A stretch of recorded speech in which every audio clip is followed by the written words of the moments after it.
Assalamualaikum warahmatullahi wabarakatuh. Salam sejahtera untuk kita semuanya. Om Swastiastu, Namo Buddhaya, salam kebajikan, salam Pancasila. Bapak Ibu yang saya hormati, bulan kemerdekaan tahun 2024 ini saya yakin merupakan sebuah rangkaian peringatan hari ulang tahun Republik Indonesia yang paling istimewa. Karena acaranya ada yang di Jakarta, ada juga yang di Ibu Kota Nusantara. Temanya Nusantara Baru Indonesia Maju yang sudah dirilis pada tanggal 24 Juni yang lalu. Dan ini sekaligus menunjukkan transisi perpindahan ibu kota dari Jakarta ke Nusantara, dan sekaligus juga ini adalah transisi untuk keberlanjutan pemerintahan ke pemerintah yang baru nanti. Rangkaian bulan kemerdekaan pada tahun ini seperti tahun yang lalu akan dibuka dengan zikir dan doa kebangsaan yang diselenggarakan di Istana Merdeka nanti petang, dihadiri oleh para ulama dan pemimpin agama, diikuti oleh para peserta lebih dari 3.000 peserta. Setelah itu, seperti juga tahun-tahun sebelumnya, ada rangkaian kegiatan lain, upacara pengukuhan Paskibraka oleh Bapak Presiden, itu akan diselenggarakan di IKN. Kemudian upacara penganugerahan tanda kehormatan itu dilaksanakan di Istana Negara di Jakarta. Kemudian pidato kenegaraan dan penyampaian RAPBN dan nota keuangan diselenggarakan di Gedung Nusantara, Gedung MPR, DPR, DPD. Kemudian yang istimewa, apel kehormatan dan renungan suci diselenggarakan di dua tempat, yaitu di Taman Makam Pahlawan Kalibata dipimpin oleh Bapak Wakil Presiden. Kemudian di Taman Kusuma Bangsa di Ibu Kota Negara, di IKN, Ibu Kota Negara Nusantara, dipimpin oleh Bapak Presiden. Itu diselenggarakan dini hari tanggal pukul 00, tanggal 17 Agustus. Kemudian paginya upacara detik-detik proklamasi kemerdekaan Republik Indonesia. Waktunya, waktu detik-detik proklamasi itu mengikuti waktu Indonesia Barat.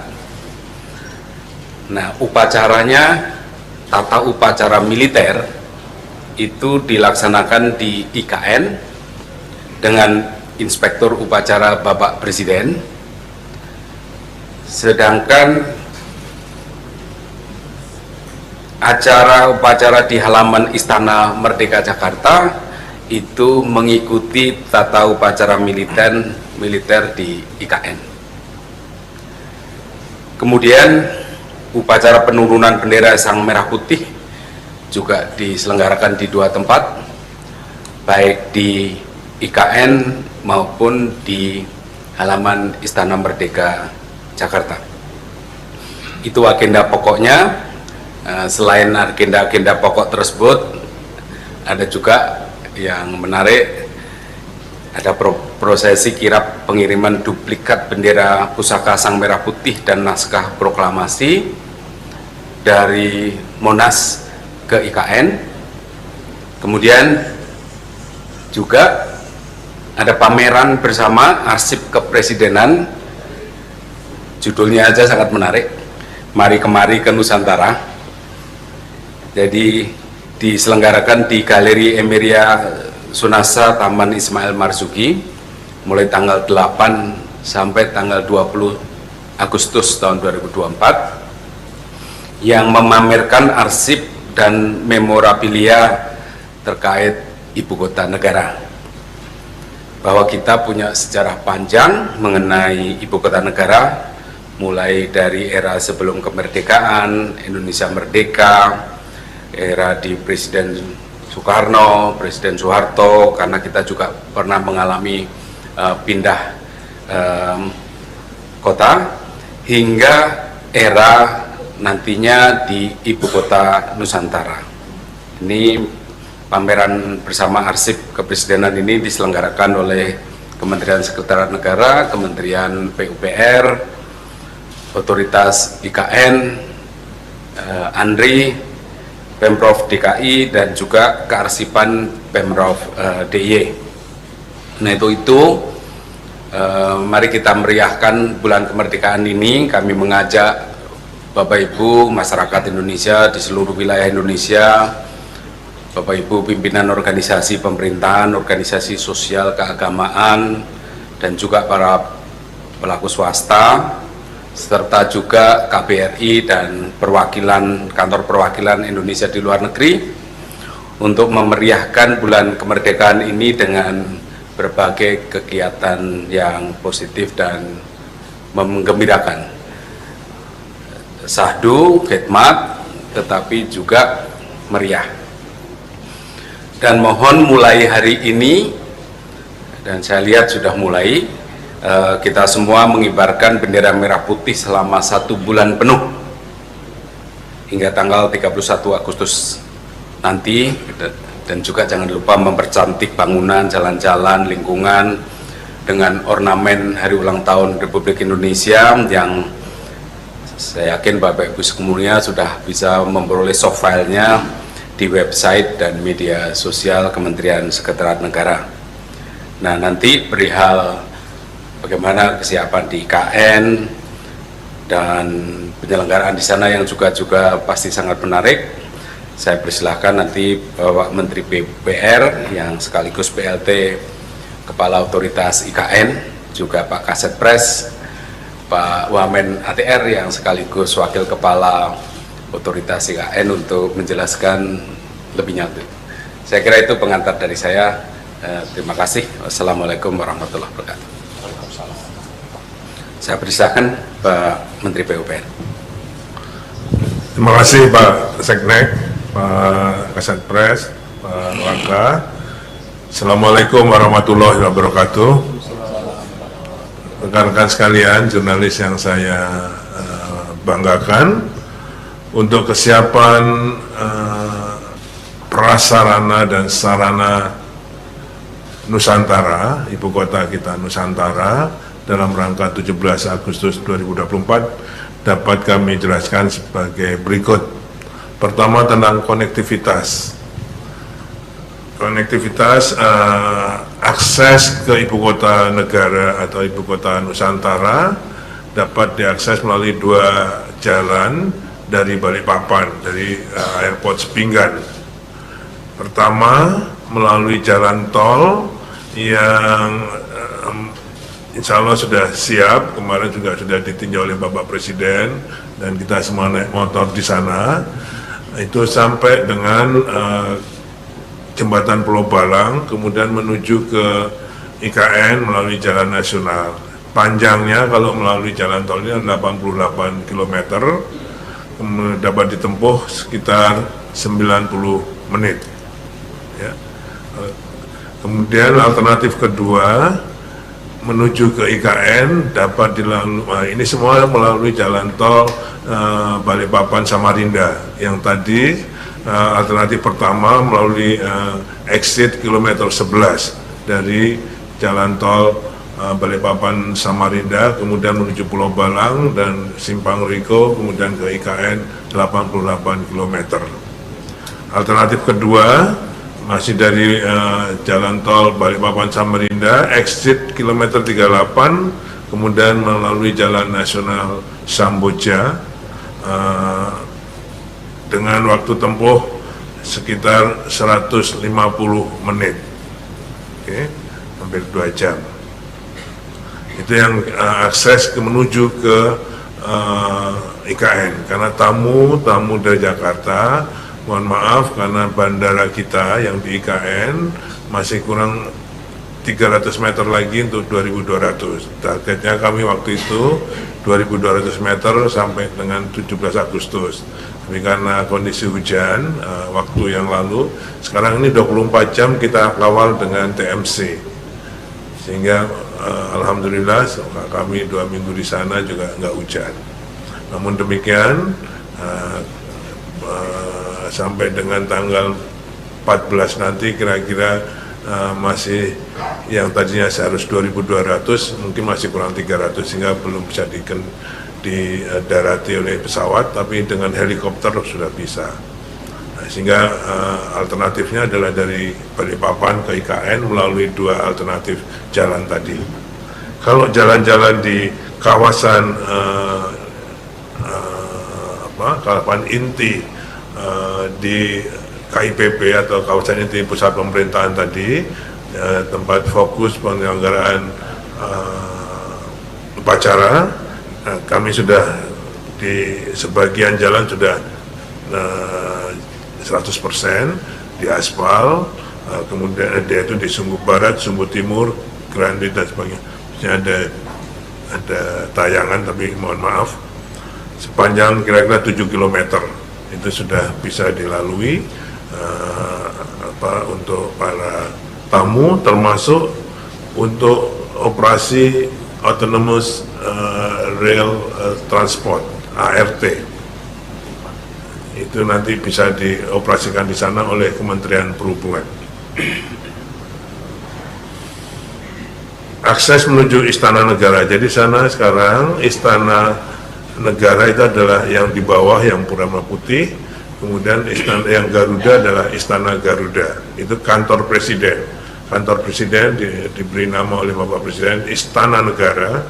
Sedangkan Istana Presiden namanya adalah Istana Negara.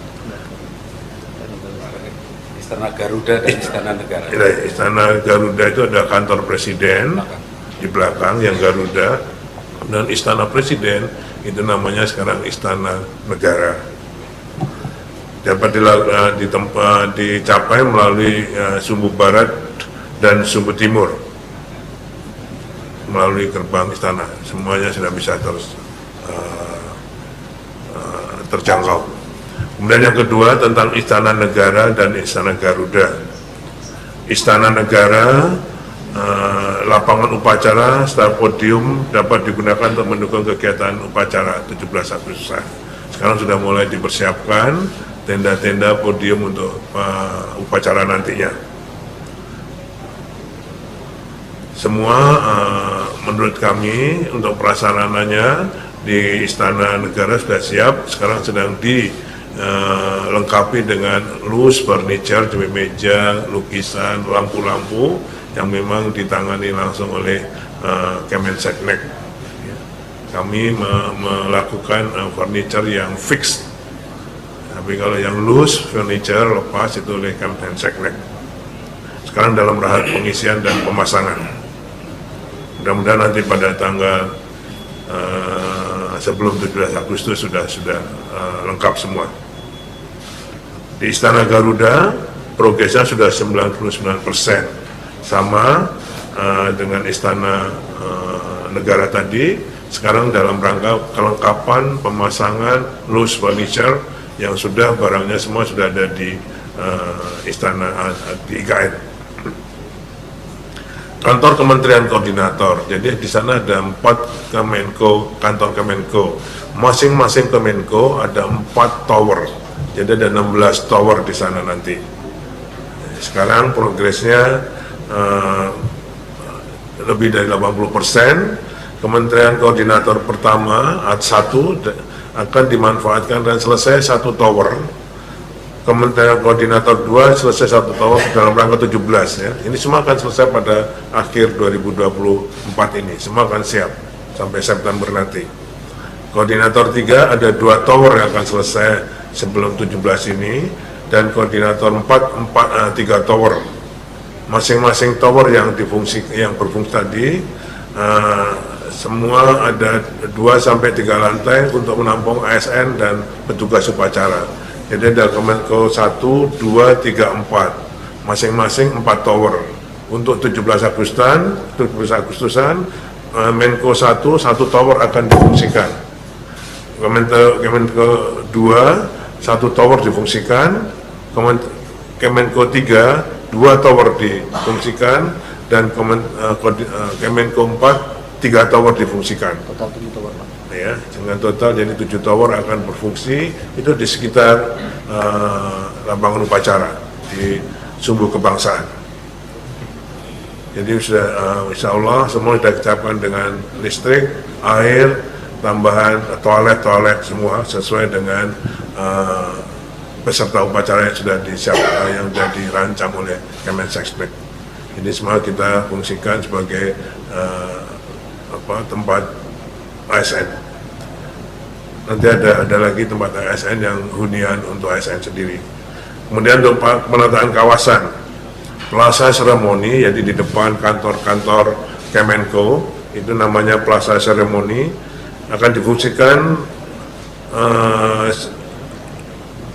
untuk ceremonial round, jadi untuk perayaan juga. Jadi crowd masyarakat yang akan hadir di sana juga kita tempatkan di situ. Termasuk ada forest trail yang ada di situ, itu semua akan difungsikan. Toilet umum, galeri, UMKM akan kita siapkan sebagai kemeriahan 17 Agustusan di situ, yang semuanya dapat menampung 4.000 orang undangan dan panitia pendukung. Jadi di Plaza Seremoni akan ada keramaian. Bapak Presiden minta ada kesenian juga di situ, kesenian untuk bisa memeriahkan 17 Agustusan ini. Yang akan kita tempatkan di Plaza Seremoni dengan daya tampung 4.000 orang. Sedangkan di tempat yang lain di Beranda Nusantara yang antara lain adalah Taman Kusuma Bangsa yang tadi disebutkan oleh Pak Seknek, untuk upacara pertama kali Rundungan Suci tanggal 17 dini hari nanti. Di sana ada gedung termasuk dengan di Beranda Nusantara tersebut. Kemudian untuk perumahan kesiapannya, hunian ASN akan selesai 100%,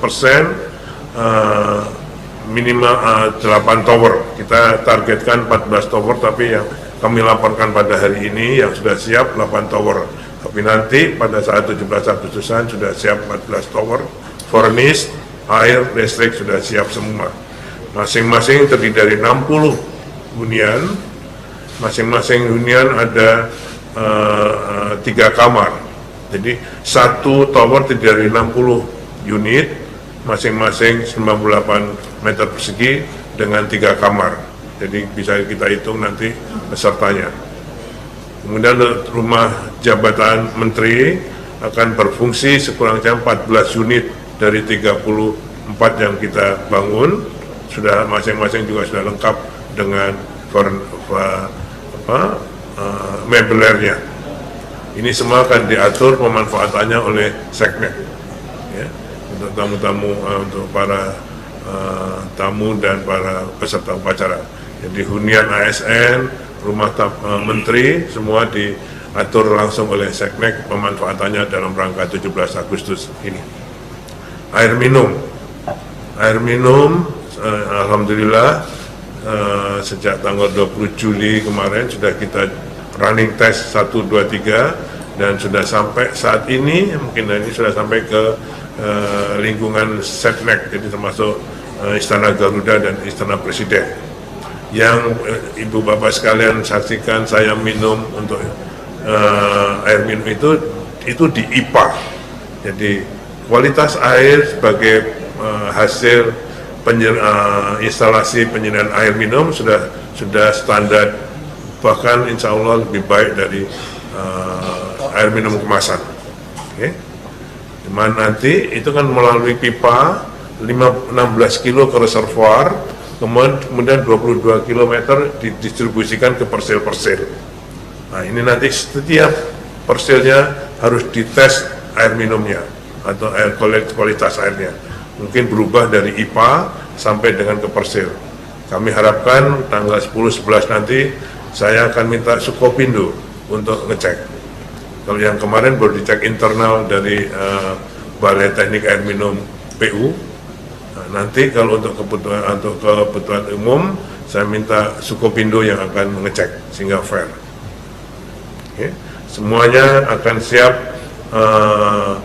pada tanggal 17 Agustus insya Allah bisa air minumnya. Embung sebagai estetika suatu kota, selesai 15 embung. Kemarin yang ditinjau Bapak Presiden, salah satunya adalah embung di KIPP untuk konservasi air. Ya. Jadi embung di sana selain untuk estetika kota, juga untuk konservasi air, dan sekarang dibangun sekitar 30 embung, tapi yang sudah selesai 100% ada 15, nanti akan diperbanyak lagi mudah-mudahan sampai dengan 60 embung. Itu bukan embung buatan tapi riparian. Jadi kita mengikuti kontur-kontur gali air, namanya riparian. Hanya kita bikin bendung sehingga bisa memadai air yang ada di situ. Ya, jadi itu embung riparian. Jadi bukan kita gali, kita bikin bendungan, enggak itu, tapi mengikuti alur-alur sungai yang ada di situ. Saya kira itu Pak yang kami bisa laporkan. Intinya bahwa prasarana siap untuk dilakukan pelaksanaan upacara 17 Agustus 2024 ini. Terima kasih. Terima kasih Pak Menteri PU. Jadi memang untuk penyelenggaraan upacara ini sekaligus mendorong kita untuk percepatan penyediaan infrastruktur, dan seperti yang Bapak Ibu dengarkan dari penjelasan Pak Menteri PU, banyak sekali pernek-pernek yang harus disiapkan. Walaupun demikian, kami tegaskan bahwa kita tidak bisa membuka peserta upacara 17 Agustus dalam jumlah orang yang terlalu banyak dari luar, sebab infrastruktur perhotelan di IKN sangat-sangat terbatas, kemudian jalur transportasi, maksudnya jalan, juga tidak bisa menampung volume kendaraan yang terlalu banyak, dan juga kita harus memikirkan juga transportasi di internal IKN, parkir, dan lain-lain. Dan oleh karena itu kami mohon pengertian dari Bapak Ibu semuanya bahwa kita tidak bisa memfasilitasi kepesertaan peserta upacara HUT RI di IKN dalam volume yang banyak, jadi kita akan sangat-sangat terbatas. Saya persilahkan Pak Kasetpres untuk menjelaskan. Terima kasih yang terhormat Pak Menteri Sekretaris Negara, Pak Menteri PUPR, dan Pak Wamen ATR, rekan-rekan sekalian. Yang pertama, kami ucapkan terima kasih atas dukungan dari Kementerian PU. Seluruh sarana prasarana sudah siap untuk dilakukan kegiatan rangkaian upacara 17 Agustus. Yang berikutnya adalah tadi Pak Mensesnek menyampaikan bahwa semua ada keterbatasan, maka dari itu di IKN maupun di Jakarta upacara penyelenggaraan 17 Agustus dengan undangan. Kurang lebih yang di IKN itu kami mempersiapkan 1.000 di pagi hari dan sore hari 1.000, plus yang 380 adalah di Menhor. Untuk di Jakarta 1.500 pagi dan 1.500 sore. Tadi Pak Menteri PUPR menyampaikan ada tambahan lokasi di Plaza Seremoni, itu di antara lapangan hijau dan gedung Menko ya Pak ya.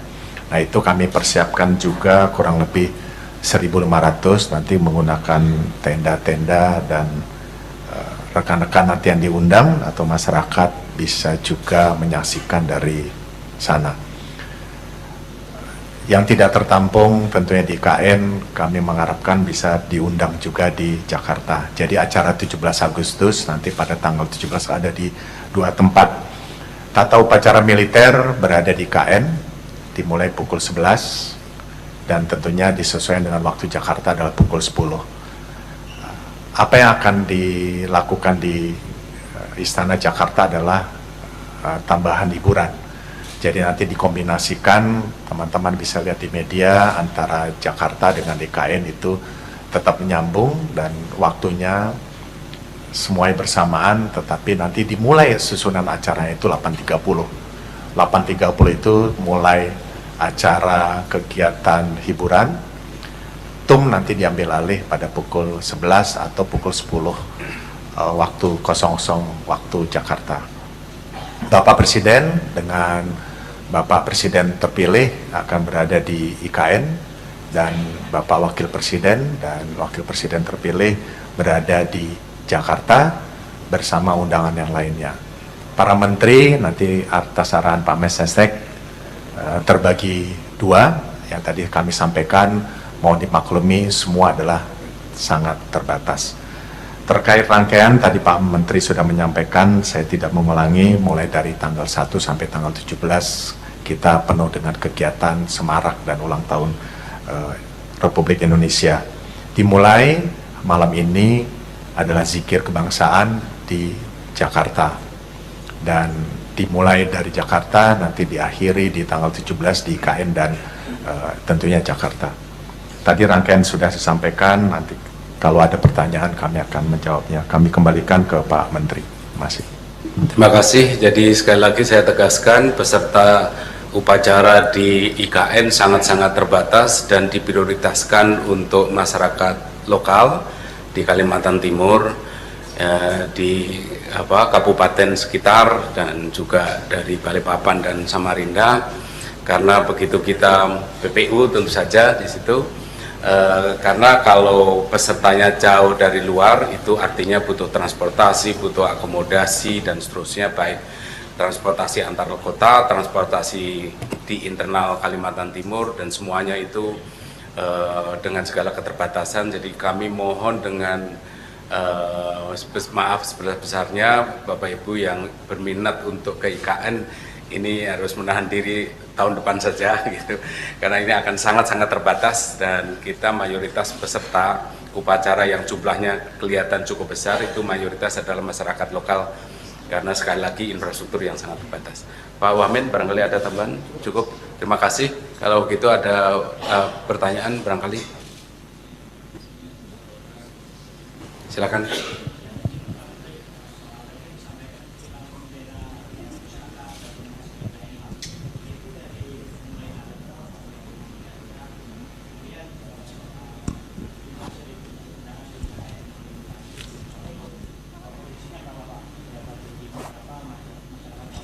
Besar juga akan ada di IKN. Itu kemudian hiburannya Pak, tadi disebutkan di IKN juga ada hiburan. Nah, bisa dirinci lagi Pak hiburannya seperti apa? Dan izin untuk Pak Menteri PUPR, juru bicara Kementerian PUPR menyampaikan kalau bandara VVIP IKN namanya nanti tidak akan jadi bandara VVIP. Nah, itu nantinya seperti apa Pak? Apakah Perpres penamaan bandara VVIP IKN akan berganti? Terima kasih. Terima kasih, kita jawab yang sekali lagi kirap bendera pusaka, terus kemudian peserta Pak Setpres. Baik Pak Menteri, terima kasih, dan kami menjawab pertanyaan. Yang pertama adalah kirap bendera menuju dari Jakarta menuju IKN dimulai Sabtu 10 Agustus pukul 8. Jadi itu adalah dalam rangkaian 17 Agustus, yang mana bendera saat ini berada di Jakarta, di Monas, akan dilakukan kirapnya menuju IKN. Dan nanti di tanggal 17 langsung disimpan di tanggal 10 itu, tanggal 17 nanti bendera tersebut akan dikibarkan pada saat tanggal 17 Agustus pukul 11.00. Terkait undangan siapa saja di IKN, tentunya sesuai dengan tadi Pak Menteri sampaikan, kami utamakan dengan warga sekitar setempat dan tokoh-tokoh IKN. Tentunya nanti ada beberapa dari Jakarta, antara lain menteri terkait, dan itu sangat terbatas.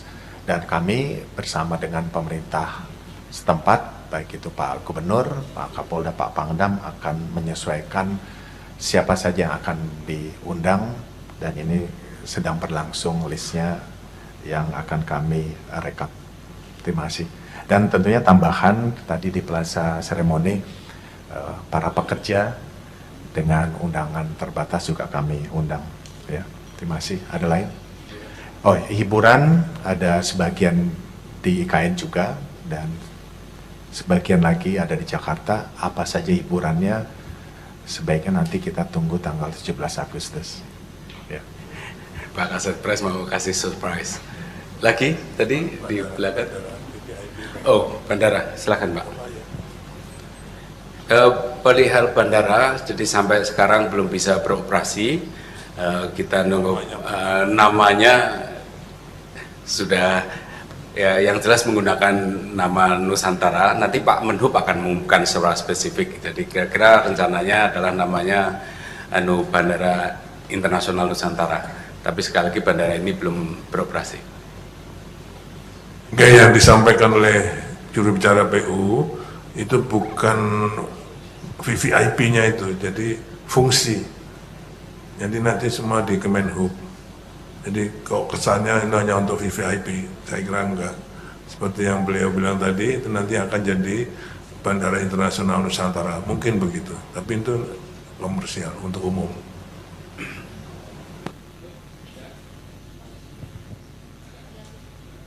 Pak, izin bertanya, pertama terkait dengan pendaftaran untuk peserta upacara baik yang di Jakarta maupun yang di IKN, apakah dibuka untuk masyarakat umum seperti tahun-tahun sebelumnya? Kalau misalnya iya, nanti apakah pendaftarannya online seperti biasa atau bagaimana dan tanggal berapa gitu masyarakat mulai mendaftar? Kemudian pembatasannya bagaimana Pak pesertanya, baik untuk yang di Jakarta maupun yang di IKN untuk masyarakat umum. Kemudian yang kedua, untuk pembagian menteri yang akan mengikuti upacara di Jakarta itu seperti apa ya Pak? Apakah akan dibagi menurut setengah-setengah jumlahnya dari seluruh menteri gitu? Kemudian yang ketiga Pak, terkait dengan penulisan waktu, kalau misalnya untuk dimulainya rangkaian acara dan upacaranya itu kita menurut WIB atau WIT gitu, atau memang masing-masing gitu Pak? Terima kasih. Jadi saya mulai dengan yang terakhir. Detik-detik proklamasi mengikuti waktu Indonesia Barat. Jadi pukul 10 waktu Indonesia Barat, artinya pukul 11 waktu IKN. Itu yang detik-detik proklamasi. Kemudian tentang peserta, kalau itu peserta di IKN adalah by invitation, undangan sepenuhnya. Jadi mengapa? Karena memang ini sangat-sangat terbatas, kapasitas infrastruktur pendukungnya tidak mungkin untuk membuka luas, apalagi yang membutuhkan penginapan, transportasi antar kota dan lain-lain. Nah, mengenai kepesertaan di ISMER di Jakarta, itu pada prinsipnya kita seperti dulu. Pak Kasat Pres silahkan untuk menjelaskan. Ya, tadi kami sampaikan untuk di Jakarta itu 1.500 pagi dan 1.500 sore.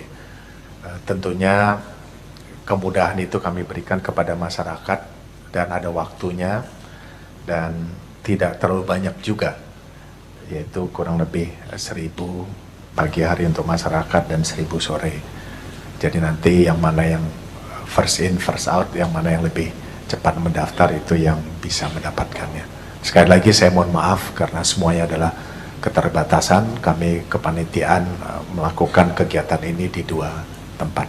Ya, terima kasih. Mungkin boleh saya tambahkan, mohon maaf Pak Mensesnek, kemarin pertemuan dengan Pak Gubernur, Wali Kota Samarinda, Wali Kota Balikpapan, dan Bupati PPU, itu masing-masing akan mengundang beliau-beliau yang bertanggung jawab, karena butuh transportasi dari PPU, dari Samarinda, dari Balikpapan, gitu kan.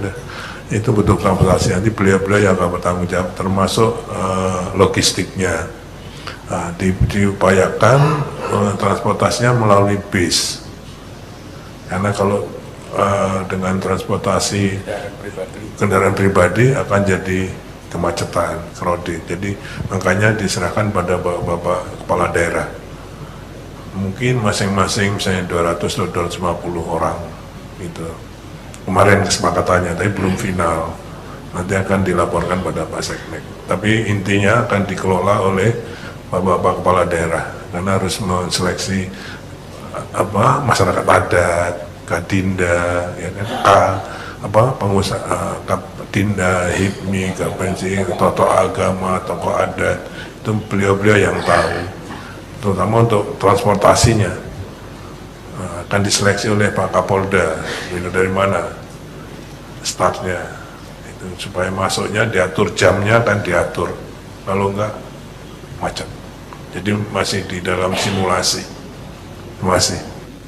Oke, terima kasih Bapak, Bapak sekalian. Saya kira cukup. Ada lain? Enggak, udah kebanyakan. Oke, apa singkat, Mas? Pak, Rangga dari Antara, Pak, mohon izin. Apakah dapat dijelaskan lebih teknis lagi Pak mengenai kirap Pak? Apakah nanti dari Monas akan langsung ke IKN atau melalui istana dulu? Dan apakah ada pawai dan sebagainya? Lalu siapa yang akan membawa bendera itu dan akan diterima oleh siapa Pak? Kemudian yang kedua Pak, apakah kami dapat mendapatkan rundown detailnya Pak mengenai pelaksanaan setiap kegiatan dalam bulan kemerdekaan ini? Terima kasih.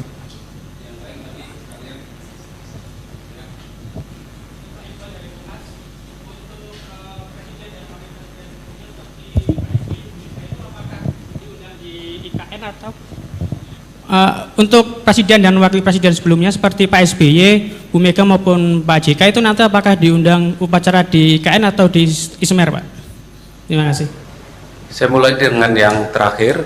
Jadi untuk mantan presiden, rencananya kami undang untuk upacara di IKN bersama dengan Bapak Presiden. Tentu saja kalau ada hal-hal yang menyulitkan, tentu saja kami juga terbuka kalau beliau-beliau juga tidak hadir di IKN tapi hadirnya di Jakarta. Jadi sementara rencananya begitu, sementara mantan wakil presiden diundangnya di Jakarta. Yang lain silakan Pak Kasat Pres. Baik, terima kasih. Saya menambahkan penjelasan Pak Menteri PUPR terkait dengan di IKN tadi. Kami terus melakukan rapat dengan Pak Pangdam, Pak Kapolda untuk mengatur lalu lintas baik pagi hari yang akan mengikuti upacara undangan di pagi hari di IKN dan sore hari. Keterbatasan waktu yang sangat mepet antara pagi dan sore ini perlu manajemen lalu lintas yang akurat. Hanya beda selesai acara itu jam 1.30, nanti kita mulai lagi pukul 15.00 dan selesai sebelum maghrib waktu IKN. Terkait dengan kirap, siapa saja, kita mulai dari Monas menuju Halim, dan nanti ada kegiatan seremonial di Monas yang dilakukan oleh pemerintah Provinsi DKI Jakarta dan langsung ke Halim, dan dari Halim terbang menuju Balikpapan. Dari Balikpapan menuju ke IKN, dan bendera termasuk teks proklamasi akan diinapkan di tempat yang sudah ditetapkan di Istana IKN. Adapun yang melakukan kirap adalah Paskibra di Paskibra 2023, dan tentunya ini sudah dilatih semuanya dan masyarakat bisa melihat pada tanggal tersebut. Rundown kami akan sampaikan per kegiatan, bisa diminta oleh protokol dari Sekretariat Presiden. Saya rasa itu jawabannya. Terima kasih. Oke, terima kasih Bapak Ibu sekalian. Pak, ada tambahan? Di Istana Presiden, di Istana Negara, di sana sudah siap dengan ruang bendera pusaka. Jadi mungkin nanti bendera yang datang sana ditempatkan di tempat ruang bendera pusaka tersebut, termasuk teks proklamasi. Terima kasih. Oke, makasih Bapak Ibu sekalian. Saya hanya ingin tambahkan tadi penamaan istana yang sudah disampaikan Pak Menteri PUPR. Yang di bawah itu diberi nama Istana Negara, kemudian yang di atas kantor Presiden yang itu, yang Garudanya itu oleh Bapak Presiden diberi nama Istana Garuda. Jadi ini di bawah Istana Negara, di atas Istana Garuda. Nanti upacara diselenggarakan di depan Istana Negara. Saya kira itu Bapak Ibu sekalian, kurang lebihnya mohon maaf. Terima kasih atas perhatiannya. Assalamualaikum warahmatullahi wabarakatuh.